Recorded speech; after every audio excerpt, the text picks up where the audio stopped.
Então seja bem-vindo a mais um dia dos nossos estudos da palavra, dos nossos devocionais, 365 dias com Deus, descomplicando a leitura bíblica. No nosso estudo de hoje, um tema polêmico, um grande ensinamento, grandes coisas Deus tem a nos ensinar. Nós vamos hoje de 2 Samuel, capítulo 10 até o capítulo 12. E o capítulo 10, ele continua falando aqui sobre as vitórias que Davi teve. Nós vimos no último vídeo, no capítulo 9, o coração misericordioso, o coração cheio, repleto de honra que Davi tem ao buscar o descendente de Saul, aquele que restou de sua família e honrá-lo. Então Mefibosete, que se tornou coxo por fugir em uma situação ali de medo e tudo mais, agora ele senta à mesa de Davi, ele vive restituição e Davi o honra. Então esse coração de Davi, que é um coração semelhante ao de Deus, nos mostra o que o Espírito Santo faz em nossas vidas e como é quando nós vivemos alinhados com Ele. No capítulo de hoje, no nosso estudo de hoje, nós vamos ver o que nós fazemos ou o que pode nos acontecer quando nós deixamos o controle de nossas vidas longe do Espírito Santo. Então, no capítulo 10, nós vamos ver aqui que a Bíblia vai nos relatar, vai falar sobre muitas vitórias de Davi. Ela vai falar sobre as vitórias sobre Amon e sobre a Síria. Então ele está colhendo o fruto ali da sua obediência. Davi está colhendo o fruto da sua dedicação ao Senhor, seguindo a vontade de Deus para o seu chamado, a vontade de Deus para a sua vocação e tudo mais. Após triunfo sobre triunfo, vitória em vitória, é assim que Davi está caminhando nesse momento. Isso é o que a Bíblia está descrevendo aqui, um homem muito capaz de vencer, um homem capaz aí de fazer grandes feitos porque está caminhando com o Senhor. Então, óbvio que todas essas vitórias que são acrescentadas não são vitórias fáceis, não é de maneira fácil que Davi prospera, não é de maneira tranquila. Essas vitórias vêm sim por intermédio de muito esforço, de muita luta. É um erro pensarmos que essas vitórias vêm sem nenhum tipo de cansaço, sem dedicação e tudo mais, sem trabalho árduo. Tá? Deus ele prospera Davi, mas Davi ele tem muito esforço, ele tem um grande sacrifício, ele tem um trabalho muito árduo para fazer aqui diante de todas essas situações. Então, esse mesmo princípio, esse mesmo conceito serve para minha e para a sua vida. As batalhas que nós temos travado e tudo que nós temos buscado, sim, nós podemos vencer, e eu creio que nós vamos vencer, porque a palavra de Deus diz que em Cristo, em Jesus, nós somos mais do que vencedores. Isso não quer dizer que nós vamos vencer com facilidade. Então, nós precisamos separar esses conceitos, precisamos entender que sim, nós somos vitoriosos, mas as coisas não virão com facilidade. Então que não nos falte obediência, que não nos falte dedicação aos mandamentos e às ordenanças do Senhor para as nossas vidas. Tendo o Senhor como nosso companheiro de jornada, tendo o Senhor como aquele a qual a gente divida tanto as nossas dificuldades, também nós teremos Ele como companheiro para as nossas vitórias, para os momentos de glória que Ele há de nos permitir viver. Tá? Contudo, entender aí que não há como viver, passar por essas lutas, por essas dificuldades sem dificuldades, tá? A dificuldade ela faz parte do processo. O Senhor ele nos advertiu que nós teríamos tristezas, que nós teríamos aflições, dificuldades nesse mundo, mas que nós deveríamos manter nele a confiança, porque Ele já venceu o mundo. João 16:33 diz: tenham calma, tenham de bom ânimo, porque eu venci o mundo. E se nós estamos em Jesus, se nós estamos com Jesus, automaticamente nós também seremos vencedores. Então, temos ao nosso lado um Deus que já venceu o nosso inimigo, um Deus que é vencedor, um Deus que jamais perdeu uma batalha. Não vai ser na minha e não vai ser na sua vida que Ele vai perder a primeira batalha. O seu Espírito Santo decide habitar em nós. Isso é um grande feito, é uma grande vantagem, um grande privilégio que nós temos. Da mesma forma que Ele deu a Davi muitos lugares novos de conquista, conquista, ele quer abrir muitas portas para aqueles que creem e para aqueles que estão dispostos a passar essa jornada com ele. Então nós estamos vendo até aqui a face de um Davi guerreiro, um Davi vitorioso, um Davi como um ótimo líder, um Davi que até então não tem nada que o abone, nada que o deixe ali em uma situação desconfortável, desfavorável. Acontece que, assim como na minha vida e provavelmente na sua vida também, as nossas histórias, elas são marcadas, e elas são marcadas aqui por uma série de altos e baixos, acertos e erros. Alguns acertam mais, outros acertam menos, mas sempre com acertos e erros. Então, nós vamos começar a ver aqui alguns erros de Davi e, infelizmente, talvez você já tenha ouvido, já tenha passado por esse tipo de julgamento, ou talvez tenha até cometido esse tipo de julgamento sobre a vida de alguém. Acontece que, por melhor que você seja, por melhor que sejam os seus feitos e tudo mais, infelizmente o ser humano tende a ser marcado por os seus erros. O ser humano tende a ser marcado pelas suas falhas. E Davi fica marcado também por sua falha. O homem segundo o coração de Deus, onde é sempre formado e sempre detalhado dessa forma, sempre mencionado dessa forma, comete alguns erros que colocam em xeque o seu ministério, que colocam em xeque a sua chamada com Deus. Capítulo 11, nós vamos ver aqui o grande erro de Davi com Batseba. Em 2 Samuel, capítulo 11, nós vemos o contraste de tudo que vemos sobre Davi até agora. O Davi que era obediente, o Davi que era submisso, o Davi que era consagrado ao Senhor, o Davi que era gentil, o Davi que era um exemplo de rei, um exemplo de líder, um exemplo de homem a ser seguido. Ele dá lugar a um rei, ele dá lugar à sua carne, aquele homem que vivia alinhado ao Espírito Santo, alinhado ao Espírito de Deus em obediência, em consagração. Agora ele dá lugar à sua carne, ele dá lugar à sua natureza humana. Ele dá lugar a um rei carnal, a um rei assassino, a um rei traiçoeiro. E todos nós, eu repito, todos nós temos duas faces dentro de cada um. O homem nasce com uma natureza pecaminosa e o homem nasce com a natureza santa. Depende de qual você vai alimentar mais e ela vai se sobressair. O apóstolo Paulo diz assim de maneira sobrenatural que nós estamos em constante luta entre a nossa carne e o nosso espírito. Então há um embate eterno entre os dois, a todo momento ambos lutam para que a nossa alma ambos lutam para conquistar a nossa alma e a nossa adoração. Então, se nós alimentamos muito mais o nosso espírito, nós estamos alinhados com Deus. Se nós alimentamos a nossa carne, nós estamos, infelizmente, alinhados com o pecado, sujeitos ao pecado. E tudo isso pode ser visto em um episódio aqui de adultério que Davi comete com Batseba. O seu erro ele foi cometido em um tempo em que os reis saíam para a guerra, e nessa ocasião específica Davi envia todo o seu exército liderado por Joabe para atacar Amon, mas ele não vai. Davi era sempre a referência do povo, do exército ali em guerra. Davi era o melhor guerreiro de todos. E ele era o rei, então ele era o exemplo. O exército estava sempre sendo comandado em batalha por Davi. Mas nesse episódio Davi não vai. Talvez aqui já começa com o primeiro erro. O primeiro lugar aqui, ele estava onde não deveria estar.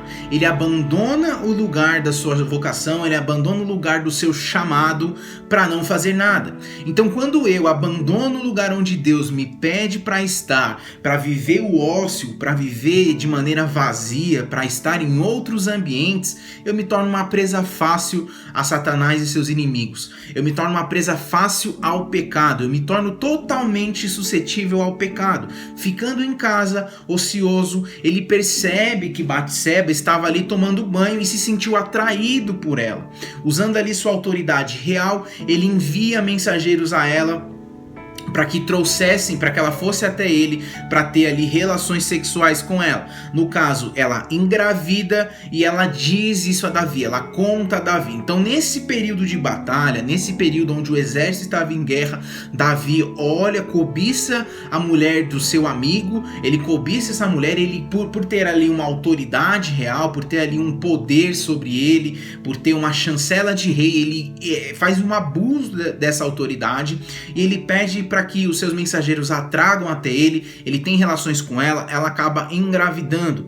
O segundo ponto aqui é um erro achar que o pecado não vai ter consequências. Todo pecado, seja ele você acreditando ser um pecado maior ou um pecado menor, ele traz consequências à sua vida, ele traz consequências ao seu chamado, ele traz consequências não somente a você, mas também a todos aqueles que vivem ao seu entorno.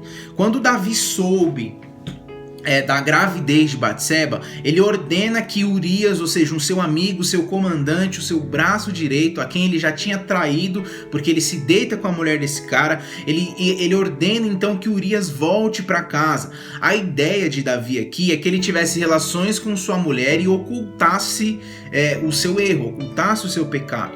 Mas em contrapartida, olha só, quando Deus está no controle das coisas, a gente, por mais que você manipule uma situação, Deus sempre traz a vontade dele acima de tudo. Urias era um homem digno, um homem íntegro e não conseguia ficar em casa desfrutando da sua família, desfrutando da sua mulher e tudo mais, enquanto seus irmãos de batalha estavam lutando. Aqui já é o primeiro confronto ao caráter de Davi, onde ele tinha se perdido. Por que Davi não estava lá na batalha? Por que Davi não estava lá lutando com seus irmãos? Aqui Urias já traz o primeiro confronto para eles. Ele não se deita com sua mulher. Então, sabendo que Davi envia Urias de volta, Davi então escreve uma carta. Davi tentou manipular isso tudo, Urias não caiu, não quis fazer o que Davi estava no seu pensamento querendo que fizesse.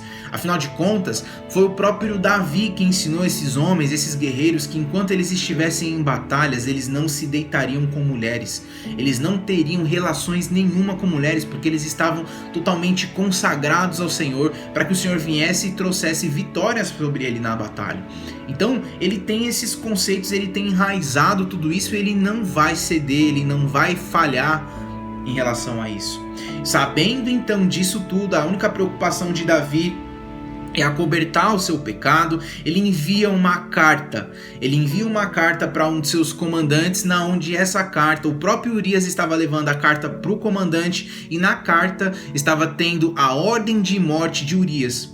Ou seja, Davi ele está totalmente perdido, ele manda assassinar o seu próprio comandante para acobertar o erro que ele teve.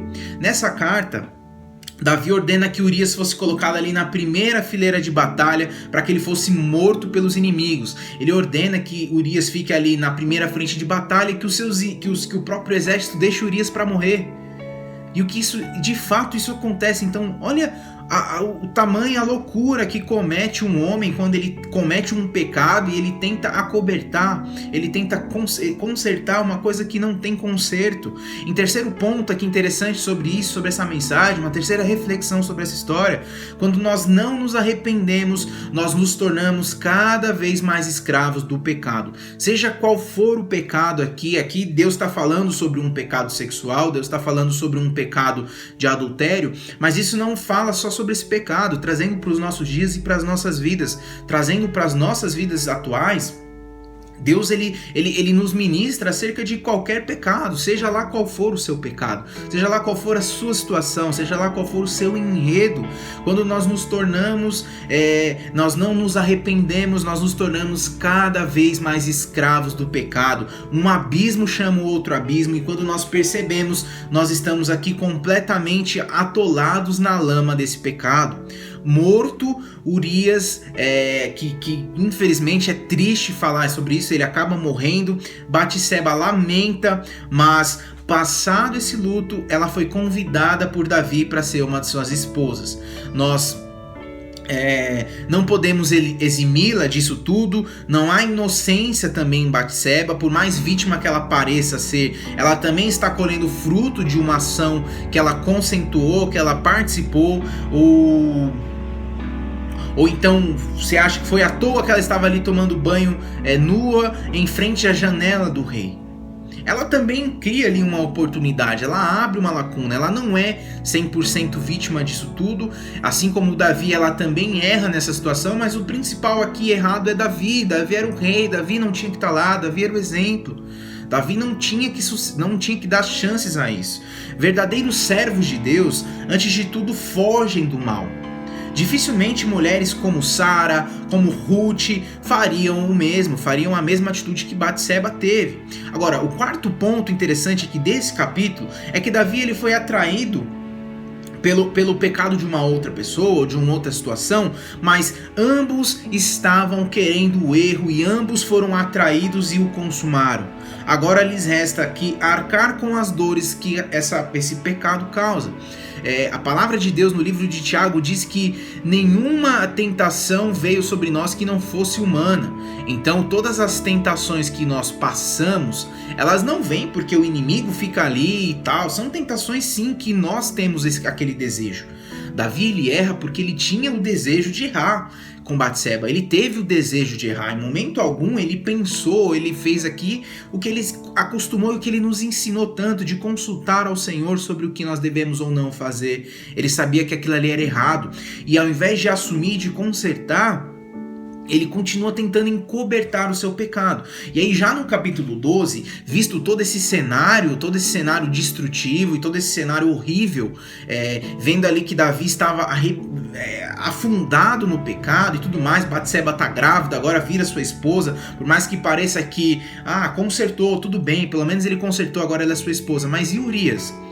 E o propósito da vida daquele homem, um homem que foi traído por sua esposa, foi traído pelo seu rei e ainda foi lançado à morte de uma maneira totalmente ingrata e injusta. Agora no capítulo 12 nós vemos que o que mantém Davi como um rei, o que mantém Davi ali como um homem segundo o coração de Deus, é a sua capacidade de arrependimento. Isso fala muito conosco, porque muitas vezes nós pecamos. Esse pecado, assim como Davi comete, é um pecado que é normal, infelizmente, para a vida de muitas pessoas. Todos nós cometemos pecados, independente de em qual área seja. Mas a grande questão é sobre o arrependimento. O que vem após o pecado? Eu entendo que é um ciclo. Você alimenta a sua vontade, você alimenta a sua carne, automaticamente isso te leva ao pecado. E o que mais me preocupa, o que Deus quer nos ensinar, o que Deus quer nos encorajar a viver, é o que vem após o pecado. Após o pecado, em 2 Samuel, capítulo 12, nós vemos aqui que o Senhor revela, o Senhor desmascara o pecado de Davi com Batseba ao profeta Natã. O profeta Natã, que era ali, naquele contexto, um profeta que estava ali sempre aconselhando a Davi, que estava sempre trazendo a Davi palavras e um ensinamento e tudo mais, era um dos seus conselheiros. Natã fica sabendo do pecado de Davi com Batseba, Deus lhe conta uma parábola e o próprio Natã chega até ele contando uma parábola, onde um homem muito rico tomou a ovelha de um homem pobre e a matou. Então, vendo que o rei estava indignado, vendo a indignação de Davi sobre aquela parábola que ele estava contando, ele pergunta: qual deveria ser a sua punição?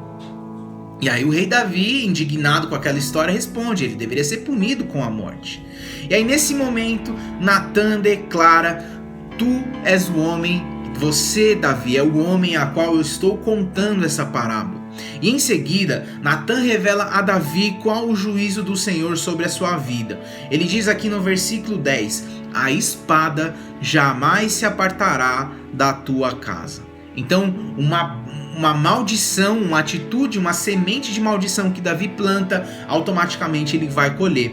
Porque o nosso Deus, ele é bondoso, ele é misericordioso, ele é um Deus de amor, ele é um Deus de perdão, mas ele também é um justo juiz. A Bíblia relata o Senhor como um justo juiz, e aquilo que Davi está plantando, infelizmente ele vai colher. Ele faz algo, ele comete um pecado, ele tenta consertá-lo através da espada, automaticamente a espada agora vai permanecer, a espada vai ficar sobre a vida de Davi, sobre a casa de Davi.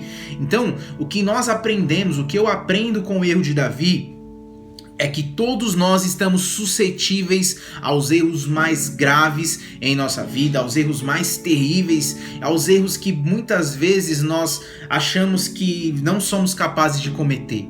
nós estamos também suscetíveis a eles. Nunca nós podemos dizer isso, aquilo eu não faço, isso aqui eu não cometo, esse erro eu não caio, nesse pecado eu não caio. Cara, nós podemos sim cair, nós estamos sujeitos a isso. Mesmo sendo um rei ali segundo o coração de Deus, Davi não ficou sem punição, Davi não conseguiu escapar dos erros. O Senhor, ele não faz acepção de pessoas, ele é um Deus justo, ele é um Deus bom. Deus, ele é justo e ele é bom e ele não faz acepção de pessoas. Então nós vimos aqui na história de Davi que não adianta, por mais escondido que tenha sido ali o seu pecado, por mais seguro que pode parecer, poxa, eu não fiz mal a ninguém, ou que eu não prejudiquei ninguém. O Senhor, ele nos enxerga onde quer que a gente esteja, ele sabe tudo que nós estamos passando, ele sabe de tudo que nós estamos pensando, enfim, Deus conhece as motivações do nosso coração. Salmo 139 diz que o Senhor nos enxerga, que o Senhor, onde quer que a gente possa ir, o Senhor também lá está, não há como fugir do Senhor. E ao ouvir a parábola de Natã, Davi acabou ali condenando aquilo que ele havia feito, ou seja, Deus usa o profeta de maneira muito sábia. Isso me lembra aqui a sabedoria que o próprio Jesus teve para ensinar-nos muitas e muitas coisas. Afinal, ele não falava de maneira direta, ele fazia com que o próprio povo entendesse os seus passos, que o próprio povo entendesse os seus pecados. E nós somos assim, rápidos para reconhecer o erro dos outros e lentos para enxergar os nossos. Quão rápido nós somos e quão altivos os nossos olhos são para enxergar o pecado alheio, para enxergar ali os erros alheios, mas quão demorados e quão falhos eles são para enxergar os nossos próprios pecados, as nossas próprias falhas. Talvez você possa ter cometido erros maiores do que aqueles que você julga na vida do teu irmão. Talvez nós possamos ter cometido pecados maiores do que aqueles que a gente se sente escandalizado ao ver um irmão ou uma irmã cometendo.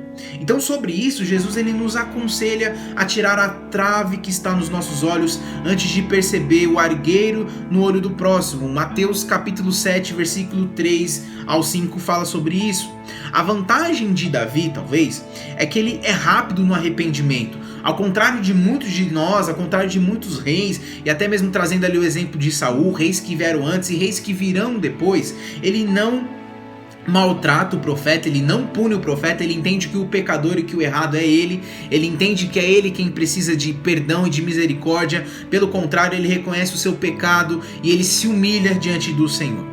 E o mais importante de tudo isso é que o arrependimento nos leva a um único lugar, só há um lugar para conseguirmos nos arrepender, que é de nos humilharmos na presença de Deus. E aí, a consequência desse pecado é que, como o primeiro ato de juízo de Deus sobre Davi e Batseba, o Senhor fere essa criança, ela adoece, ela morre. Enquanto Davi estava ali, quando essa criança estava doente, Davi se humilha, ele jejua e ele chora. A criança morre. A Bíblia fala que ele fica 7 dias em jejum ali na presença, chorando, sem se alimentar e chorando e clamando pelo perdão de Deus sobre a vida dessa criança. Agora, quando essa criança morre, imediatamente Davi se levanta, ele toma um banho, ele troca as suas roupas e ele manda que sirvam um banquete, ele manda ali que o luto vai embora. Ele entende, vendo a sua atitude, os estudiosos e tudo mais lhe perguntaram, né, os súditos ali lhe perguntam o que havia acontecido. E a resposta de Davi é fantástica. Olha o que a resposta de Davi nos ensina. Enquanto a criança ainda estava lá viva, jejuei e chorei. Eu pensava, quem sabe, talvez o Senhor tenha misericórdia de mim e deixe a criança viver. Mas agora que ela morreu, por que eu deveria jejuar? Poderia eu trazê-la de volta à vida? Eu irei até ela, mas ela não voltará para mim. 2 Samuel, capítulo 12, dos versículos 22 e 23, ou seja, olha o grande exemplo e o ensinamento de Davi. Olha o coração desse homem que, mesmo cometendo pecados, assim como eu e como você, ele tem um coração voltado ao reino, voltado ao Senhor. Um pecado, um erro, uma falha não discrimina ou não descredencia tudo aquilo que você tem para viver com o Senhor, tudo aquilo que você viveu. Muitas doutrinas e muitas pessoas vêm com discursos a qual fogem do padrão e até mesmo das palavras, dos ensinos de Jesus, ao crucificar um pecador. Não, o Senhor, ele não tem pacto com o pecado, mas ele ama o pecador. E ele dá uma chance de arrependimento verdadeiro para cada um de nós. E Davi está vivendo isso. Nós vamos cometer muitos erros ao longo da nossa vida. Nós vamos cometer muitos pecados. Infelizmente, nós vamos passar por muitas dores. Nós vamos perder pessoas e nós vamos passar ali por situações muito ruins. Não há como fugir disso. Mas nós não podemos ficar nisso para sempre, emocionalmente envolvidos por essas perdas, emocionalmente envolvidos por esse peso de culpa, de acusação. Quando o Senhor vem com arrependimento, quando o Senhor nos perdoa, nós temos que seguir a nossa vida. Não há esse tipo de autocomiseração. Deus não aceita isso sobre nós. Então, nós devemos chorar enquanto é tempo de chorar, mas passado esse tempo de lamento, esse tempo de luto, esse tempo de arrependimento, nós precisamos virar essa chave e seguir em frente. Nós precisamos seguir em frente. Nós vamos ver aqui que Davi sim, ele errou, assim como todos nós, mas há uma chave a ser virada. Então, em nome de Jesus, que o arrependimento do Senhor, que você receba essa sentença de arrependimento dos pecados e das falhas, para que a chave vire e que você volte ao seu lugar, que é de arrependimento, a um lugar de adoração, a um lugar de conexão com o Senhor, a um lugar onde os pecados são perdoados, as dívidas são perdoadas e que o Senhor escreve uma nova história. Então, que essa mensagem produza frutos no teu coração. O Senhor é um Senhor de bondade, de perdão, um Senhor de novas chances. O Senhor, ele nos dá a chance de ser perdoados e errarmos, de não errarmos mais, de seguir a nossa vida. O Senhor mesmo, Jesus mesmo diz: os seus pecados estão perdoados, vai, não peques mais. Então, que venha o arrependimento, que venha o perdão do Senhor em nome de Jesus, e que a chave seja virada para que venha um novo tempo, um tempo aí de glória em glória na vida e na presença do Senhor. Então, Deus abençoe seu dia, Deus abençoe sua vida, que vocês fiquem na paz e com o amor de Cristo.